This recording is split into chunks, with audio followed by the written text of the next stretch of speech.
Uncle Kikoy, nandito kami ngayon kasi gusto naming ipakita dun sa mga audience natin na itong bahay na to ay 100 years old na bahay.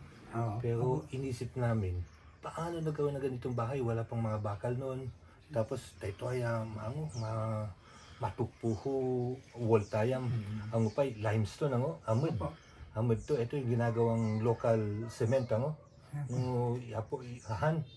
Yung lime, yung coral sa tapos ang ganon may tsima. Amod. May amod.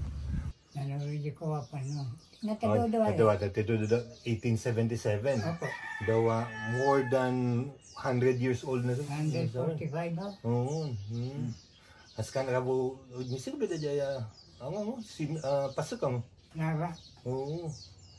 Coral ang ginamit ng lolo ko yan. Coral. Yung coral. Maraming butas. Madaling pumasok yung bantana. Yung lime. Para kumapit. Kaya kumapit, kaya tumigas yung kaya matibay siya. Kaya matibay. Dito lang ng bato. Ano ba ito? Hindi makapasok. Tama. Yan, ganun. Pati yung yung simbahan natin dito. Ganun din ang structure niya, Ganun din. Nanyaya, itong original na pa yan? Original pa eh. Yung itsura na pa. Nung tempo naman Kastilang ganyan. Kasi wala pang katang.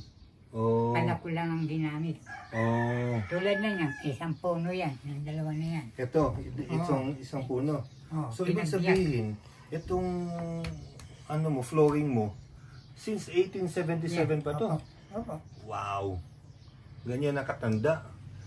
Siguro ito na mga 1 million na ngayon umtakado tapimaya. Hindi lang siguro 1 million, more than. Wow! Imagine Mas no nyaya, itimaya. Amragat ya. Ito yung isa sa pinakamatibay na kahoy, no? Na yung pako, di ba? Yung pako, paskan mo yan. Hindi pwede pakuhan yan. Kasi nababaluktot ang pako. Bukod doon, madali masira ang tabla. Pag nilagyan ng pako. Kaya itong mga flooring natin, walang pako yan, Walang pako. Nakapatong lang siya. Katapos, lagyan ng yuray. Dito, sa gilid. Para hindi gumagalaw. So sa ilalim parang mayroon siyang dowel. Dito. Dito sa ganyan. Parang yuray luta kaya, gano'n. Nyaya, tingnan mo itong yung baul. Tingnan mo itong, wala bang dito? Ayun ka dyan. Baywang nga ba yan? Ito, baka Pandora's box to ha. Pag binuksan natin, may lumabas na genie. Ano yan? Ilalagyan nila ng mga gamit. Yung gamit nila, no? Mapakita.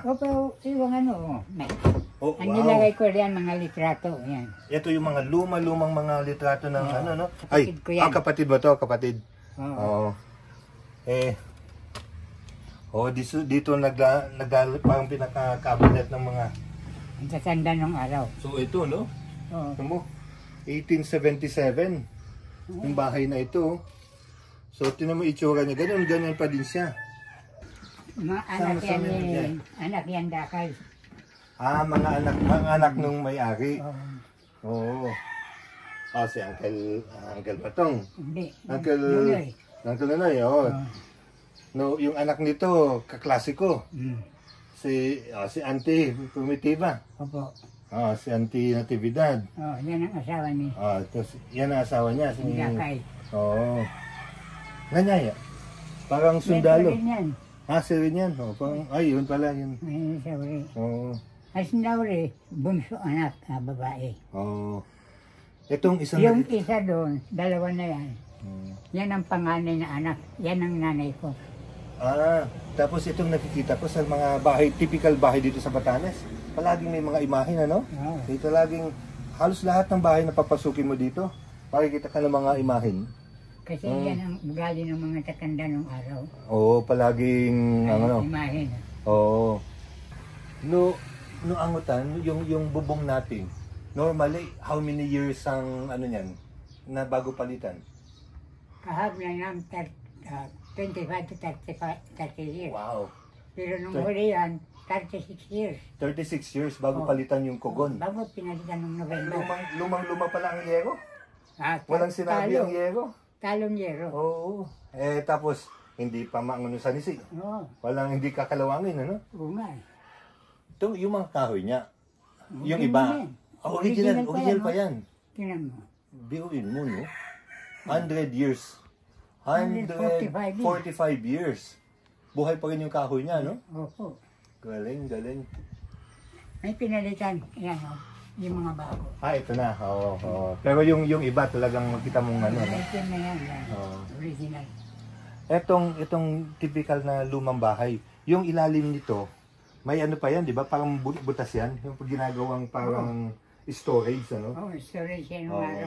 Tapos, normally, magkaisa na yung, nandito na yung kainan, nandito na yung sala, nandito na yung tulugan. May wala pa buo yung division na kay Chua. Division. Oo. Ito, kurtina lang yan. Ilagyan ko ng partition. Okay, no. Medyo may privacy. Uncle. Ngaya. Original yan. Original pa to, ha? Oo. Tingnan mo yung pako. Yan. Ito. Oo. Yan. Ito pinalitan na, no? Na ano? Nasira mo yung ano. Pihuin nyo, ito. 1877 pa. Andito na to. Kung anumang bagyo ang dumaan dito sa Batanes, nakayanan nitong i-withstand. Ganyan katitibay ang bahay dito sa Batanes. Ito, may papakita kami sa iyo ni Uncle Kikoy. Etong dahil noon wala pang mga bakal, ang ginagawa na pasimano o ang pinaka ano niya, ang tawag mo Jaya. Para pinaka entrance niya, itong mga semento. Actually, lime ang ito, coral stone. O itong coral, kina-curve nila. So, kinakat nila para, tinan mo to, buong ano siya.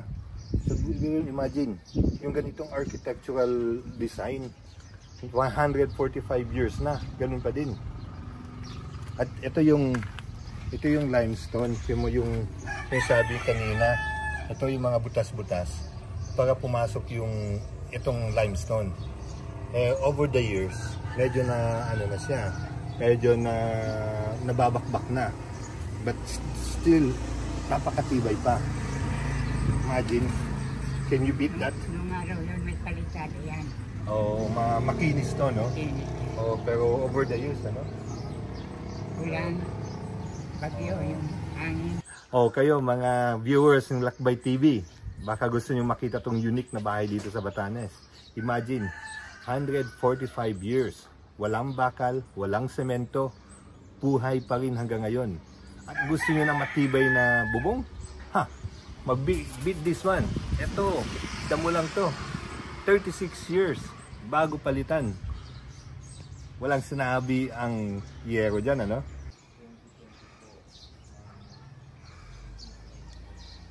Mansabato, yan.